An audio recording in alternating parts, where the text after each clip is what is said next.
आपकी शालिनी मैम। आज आप सभी के लिए एक ऐसी वीडियो लेकर के आई हूँ जिसके लिए आप सभी बेसब्री से इंतजार कर रहे थे। काफी सारे बच्चों के दिमाग में कहीं ना कहीं इसको लेकर के बहुत सारे डाउट आ रहे थे, बहुत सारा कंफ्यूजन आ रहा था। तो आज आपकी शालिनी मैम इसी डाउट को क्लियर करके यहाँ पर आपको पूरी तरीके से इस वीडियो में समझाने वाली है।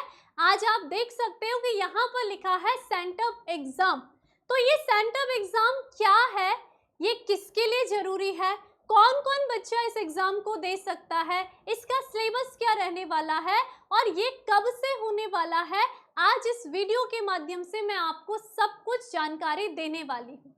तो यहाँ पर अभी आपने अपने सभी दोस्तों के साथ इस वीडियो को लिंक को शेयर नहीं करा तो उन सभी के साथ लिंक को शेयर कर लीजिए ताकि आप सभी के दोस्त भी इस वीडियो से और इस एग्जाम से अनजान ना रह सके। तो आपका कर्तव्य है कि फटाफट से लिंक को शेयर कर लीजिए ताकि मैं आपको इस सेंटअप एग्जाम, जो कि बहुत ही इंपॉर्टेंट एग्जाम है अगर आप 2025 में बोर्ड एग्जाम देना चाह रहे हो तो उन सभी बच्चों के लिए।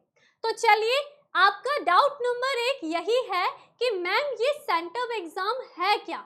तो आप सभी को मैं बता दूं, ये जो सेंटअप एग्जाम है ये एक तरीके का आपका, हम कह सकते हैं, एक फाइनल एग्जाम से पहले होने वाला एग्जाम है, जो कि आपके जो भी क्लास 12th के बच्चे हैं और क्लास 10th के बच्चे हैं इनके लिए रखा गया है।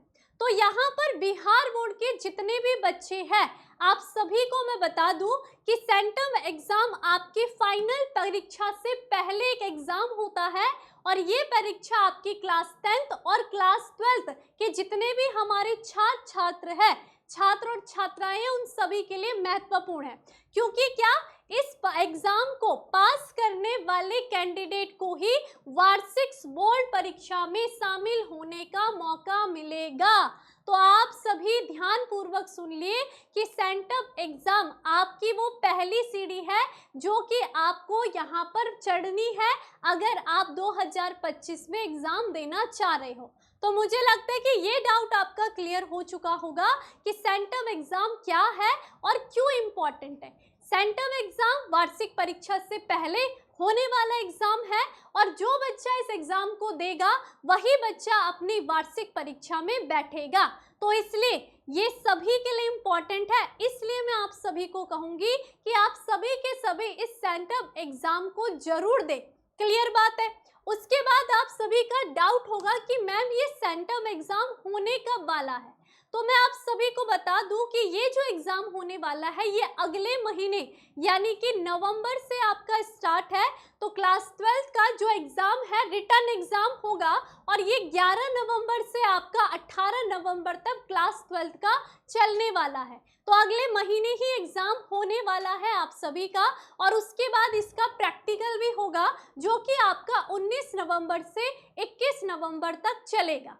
तो ये एग्जाम की डेट आपके लिए फिक्स हो चुकी है, तो आप सभी को इस एग्जाम को देना है। इसके अलावा अब इसमें इम्पॉर्टेंट रूल क्या है, अगर आपके दिमाग में क्वेश्चन आ रहा है कि मैम मैं तो ये परीक्षा नहीं दूंगा, या अगर मैंने यहाँ पर ये परीक्षा नहीं दी है, या किस किस बच्चे को ये परीक्षा देनी चाहिए नहीं देनी चाहिए, इसके बारे में मैं आपको जानकारी दे देती हूँ।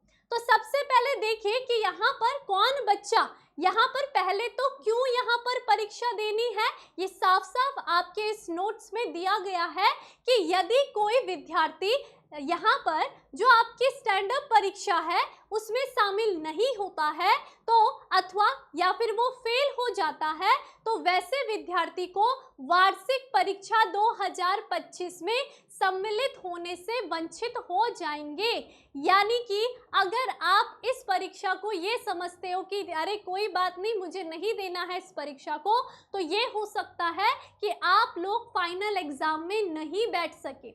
इसलिए मैं आपको कहूंगी कि आप सभी ये जो आपकी ये जो आपकी सेंटअप परीक्षा है इसमें जरूर बैठिए। क्लियर बात है। अब ये सब डिपेंड करता है कहीं ना कहीं आपके स्कूल्स में भी, आपके स्कूल के टीचरों के हाथ में कि वो आपको परीक्षा में बैठने देते हैं या नहीं बैठने देते हैं। जिन बच्चों की 75% यहाँ पर उपस्थिति होगी वही परीक्षा में यहाँ पर इस पेपर में बैठने वाले हैं। तो अगर आप लोगों की 75% नहीं भी है, आप अपने क्षेत्र से कहीं बाहर रहते हो, लेकिन आप इस परीक्षा में बैठने के लिए आप अपने स्कूल के जो भी टीचर्स हैं आप उनसे बात कीजिए और उन्हें बोलिए कि हाँ, हम भी इस परीक्षा को देना चाहते हैं। भले आपकी 75 अटेंडेंस है ना है, लेकिन आपको ये बात जरूर रखनी है, आप इस परीक्षा को जरूर दीजिए। क्यों नहीं, ऐसा ना हो जाए, क्योंकि ऐसा भी हो सकता है कि अगर आपने नहीं दी और वार्षिक परीक्षा में रूल निकल गया कि आपको क्या है, जिन्होंने ये परीक्षा नहीं दी है वो आपकी फाइनल परीक्षा में नहीं बैठ सकता है, तो कहीं ना कहीं फिर आप यहाँ पर पीछे हो जाओगे। इसी के साथ एक और बात ध्यान देनी है कि इस परीक्षा को देना क्या दे कौन सकता है।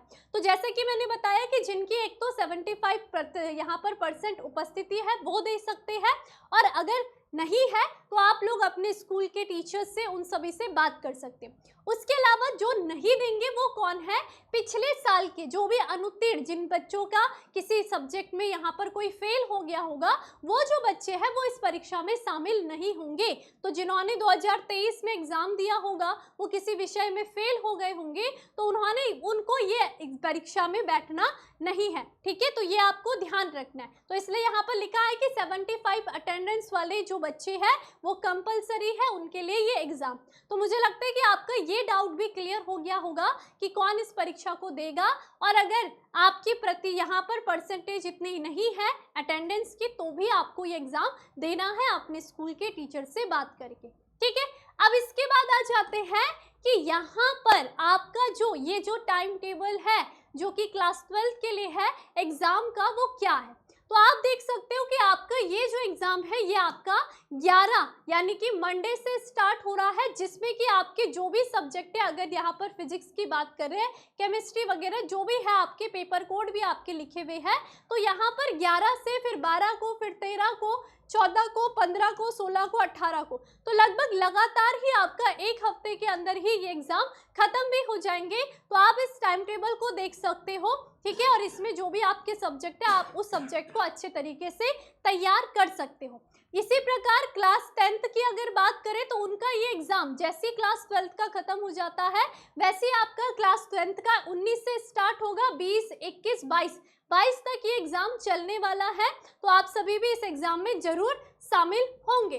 अब बात करते हैं कि मैम इसमें सिलेबस क्या आएगा, है ना। तो आपका जो सेंटअप एग्जाम है इसमें जो सिलेबस आने वाला है ये आपका फुल सिलेबस आएगा। ये ध्यान रखना है, आपके सभी सब्जेक्ट में आपका जितना भी सिलेबस है, जैसे आपकी वार्षिक परीक्षा होती है ना, इस तरीके का ये पेपर होगा।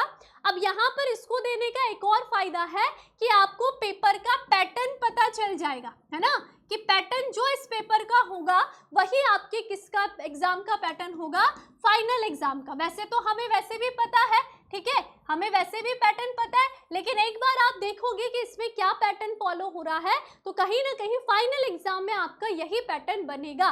एक तरीके की फाइनल एग्जाम की तैयारी भी आपकी हम इसको कह सकते हैं।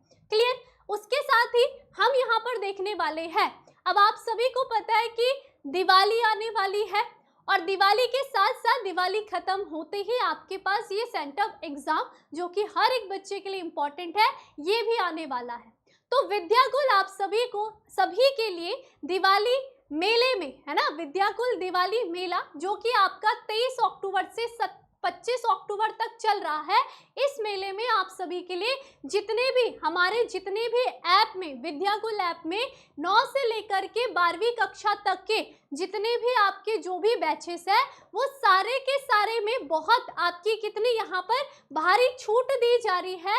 आपके सारे के सारे जो बैच की फीस है वो कितनी है, मात्र 4999 में। तो अभी आपके पास बहुत ही सुनहरा अवसर है कि आप इस दिवाली मेले में, जो विद्याकुल दिवाली मेले है, इसमें 23 अक्टूबर से 25 अक्टूबर में यहाँ पर अगर आप कोई भी बैचेस लेते हो तो वो आपको कितने का पड़ेगा, 499 में पड़ेगा।